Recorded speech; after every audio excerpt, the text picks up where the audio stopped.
ഈശോ മിശിഹായ്ക്ക് സ്തുതിയായിരിക്കട്ടെ. ആദ്യമേ തന്നെ മറിയത്തിൻ്റെ വിമല ഹൃദയ തിരുനാളിൻ്റെ മംഗളങ്ങൾ ഒത്തിരി സ്നേഹത്തോടെ എല്ലാവർക്കും നേരുന്നു. ഈശോയുടെ തിരുഹൃദയ തിരുനാളിൻ്റെ പിറ്റേ ദിവസം ശനിയാഴ്ച മറിയത്തിൻ്റെ വിമല ഹൃദയത്തിൻ്റെ തിരുനാൾ തിരുസഭ കൊണ്ടാടുന്നു. ഈ രണ്ട് ഹൃദയങ്ങളും 9 മാസം ഒരേ ശരീരത്തിൽ തന്നെ ആയിരുന്നുവല്ലോ, ഒരേ രക്തം തന്നെ ആയിരുന്നല്ലോ രണ്ടിലും പ്രവഹിച്ചിരുന്നത്.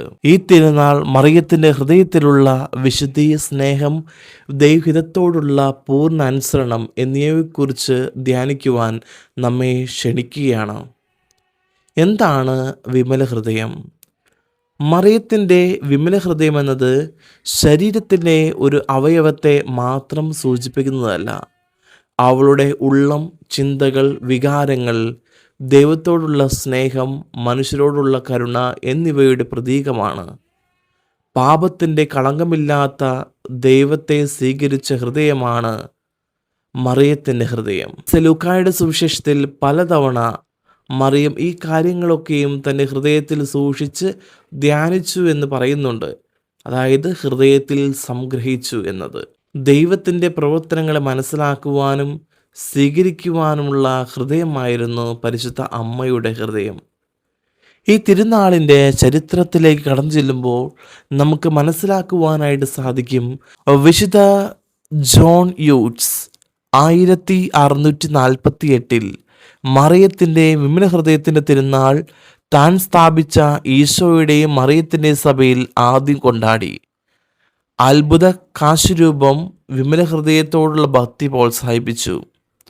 ഫാത്തിമയിൽ ദൈവമാതാവ് ലൂസിക്ക് പ്രത്യക്ഷപ്പെട്ടപ്പോൾ തൻ്റെ വിമല ഹൃദയത്തോടുള്ള ഭക്തിയുടെ ആവശ്യകതയും വെളിപ്പെടുത്തി. 1942 മെയ് 13 12 പിയൂസ് മാർപ്പാപ്പ റഷ്യ ഉൾപ്പെടെയുള്ള ലോകത്തെ മറിയത്തിൻ്റെ വിമല ഹൃദയത്തിന് പ്രതിഷ്ഠിച്ചു.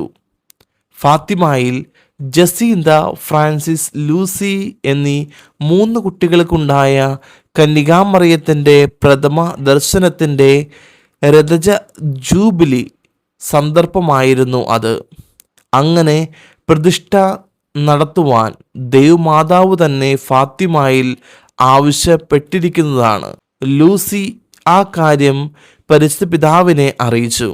1942 ഡിസംബർ 8 പരിശുദ്ധ പിതാവ് 12 പിയൂസ് കർദിനാൾ സംഘത്തിൻ്റെ മുമ്പിൽ വെച്ച് പ്രതിഷ്ഠ നവീകരിച്ചു.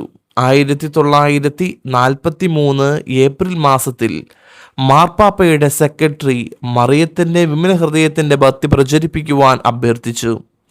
1945 മറിയത്തിൻ്റെ വിമല ഹൃദയത്തിൻ്റെ തിരുനാൾ സാർവത്രിക സഭയിൽ സ്ഥാപിതമായി. മറിയത്തിൻ്റെ വിമല ഹൃദയത്തോടുള്ള ഭക്തി താഴെ പറയും പ്രകാരം ആചരിക്കുന്നു. വ്യക്തികളും സമൂഹങ്ങളും തങ്ങളെ തന്നെ മറിയത്തിൻ്റെ വിമല ഹൃദയത്തിന് പ്രതിഷ്ഠിക്കണം. വിശുദ്ധ കുർബാന സ്വീകരിച്ചും പ്രതിഷ്ഠ നവീകരിച്ചും ജപമാലയുടെ ഒരു രഹസ്യമെങ്കിലും ചൊല്ലിയും 5 മാസാദ്യ ശനിയാഴ്ച ഭക്തി ആചരിക്കണം. തിരുനാൾ ഭക്തിപൂർവ്വം ആഘോഷിക്കണം. റഷ്യയുടെ മാനസാന്തരത്തിന് വേണ്ടി പ്രാർത്ഥിക്കണം. വിമല ഹൃദയത്തിൻ്റെ ചിത്രങ്ങളും പ്രതിമകളും വണങ്ങണം. മറിയത്തിൻ്റെ വിമല ഹൃദയമേ, അങ്ങേ രാജ്യം വരണം. മറിയത്തിൻ്റെ വിമല ഹൃദയമേ, ദേശീയവും അന്തർദേശീയവുമായ സമാധാനം ഞങ്ങൾക്ക് നൽകണമേ. മറിയത്തിൻ്റെ വിമല ഹൃദയമേ, ഞങ്ങൾക്ക് വേണ്ടി അപേക്ഷിക്കണമേ. നിരീശ്വര ശക്തികളെ വിഘടനം ചെയ്യണമേ എന്നിങ്ങനെയുള്ള സുഹൃത് ജപങ്ങൾ ചൊല്ലാവുന്നതാണ്. ഇന്നത്തെ കാലത്തിന് ഈ പരിശുദ്ധ അമ്മയുടെ വിമല ഹൃദയവുമായിട്ട് എന്ത് പ്രത്യേകതയാണ് ഉള്ളത് എന്ന് പലപ്പോഴും നമ്മൾ ചിന്തിച്ചേക്കാം. നാം ജീവിക്കുന്നത് അതിവേഗ മാറ്റങ്ങളുടെ കാലത്താണ്. സാങ്കേതിക വിദ്യ വളർന്നു വരികയാണ്. അറിവ് വർദ്ധിക്കുന്നു, പക്ഷേ സമാധാനം കുറയുന്നു. കുടുംബ ബന്ധങ്ങൾ തകരുന്നു. പ്രാർത്ഥനാ ജീവിതങ്ങൾ ക്ഷയിക്കുന്നു. നിസ്വാർത്ഥതയും ഭൗതികതയും വളരുന്നു. ഇത്തരം സാഹചര്യത്തിൽ മറിയത്തിൻ്റെ വിമല ഹൃദയം നമ്മെ 3 കാര്യങ്ങൾ പഠിപ്പിക്കുന്നു. ഒന്നാമതായി, ദൈവത്തെ കേൾക്കുന്ന ഒരു ഹൃദയം നമുക്കുണ്ടാകണമെന്ന്. കാരണം ദൈവദൂതൻ മറിയത്തിൻ്റെ അടുത്ത് വന്നപ്പോൾ പരിശുദ്ധ അമ്മ പറഞ്ഞത് എങ്ങനെയാണ്? ഇതാ കർത്താവിൻ്റെ ദാസി, നിന്റെ വാക്ക് പോലെ എന്നെ നിറവേറട്ടെ എന്ന്. അതുകൊണ്ട് ഇന്ന് മനുഷ്യൻ സ്വന്തം ശബ്ദമാണ് കേൾക്കുന്നത്, എന്നാൽ മറിയം ദൈവത്തിൻ്റെ ശബ്ദം കേൾക്കുവാനായിട്ട് തയ്യാറായി. അതുകൊണ്ട് നമുക്കും ദൈവത്തിൻ്റെ ശബ്ദം കേൾക്കാനായിട്ട് പരിശ്രമിക്കാം. രണ്ടാമതായിട്ട്, സഹനത്തിൻ്റെ ഹൃദയം. കാൽവരിയോളം മറിയം ഈശോയുടെ കൂടെയായിരുന്നു. വേദനയിൽ നിന്നും അവൾ ഓടിയില്ല. ചെറിയ കഷ്ടതകൾ വന്നാൽ പോലും നിരാശപ്പെടുന്ന ഈ ലോകത്ത് മറിയത്തിൻ്റെ ഹൃദയം എപ്പോഴും നമുക്ക് പ്രത്യാശയുടെ മാതൃകയാണ്. 3, സ്നേഹത്തിൻ്റെ ഹൃദയം. കുരിശിൽ നിന്നും ഈശോ മനുഷ്യരാശിയെ മുഴുവൻ മറിയത്തിൻ്റെ സംരക്ഷണയിലേക്ക് ഏൽപ്പിച്ചു. വെറുപ്പും വിഭജനവും നിറഞ്ഞ സമൂഹത്തിൽ മറിയത്തിൻ്റെ ഹൃദയം സ്നേഹത്തിൻ്റെയും ഐക്യത്തിൻ്റെയും വിദ്യാലയമാണ്. മറിയത്തിൻ്റെ വിമല ഹൃദയ തിരുനാൾ ആഘോഷിക്കുന്ന നാം സ്വയം ചോദിക്കണം, എൻ്റെ ഹൃദയം ദൈവത്തിന് തുറന്നതാണോ എന്ന്? കുടുംബത്തിൽ ഞാൻ സമാധാനം വിതയ്ക്കുന്നുണ്ടോ എന്ന്? കഷ്ടതകളിൽ ദൈവത്തെ വിശ്വസിക്കുന്നുണ്ടോ എന്ന്? മറിയത്തെ പോലെ യെസ് എന്ന് പറയുവാൻ നമുക്ക് കഴിവുണ്ടോ?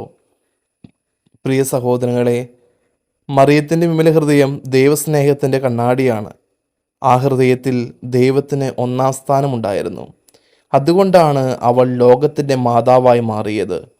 ഈ തിരുനാളിൽ നമുക്കും നമ്മുടെ കുടുംബങ്ങളെയും യുവജനങ്ങളെയും സഭയെയും മറിയത്തിൻ്റെ വിമല ഹൃദയത്തിന് സമർപ്പിക്കാം. അപ്പോൾ മറിയം നമ്മെ തൻ്റെ പുത്രനായ ഈശോയിലേക്ക് കൂടുതൽ അടുപ്പിക്കും.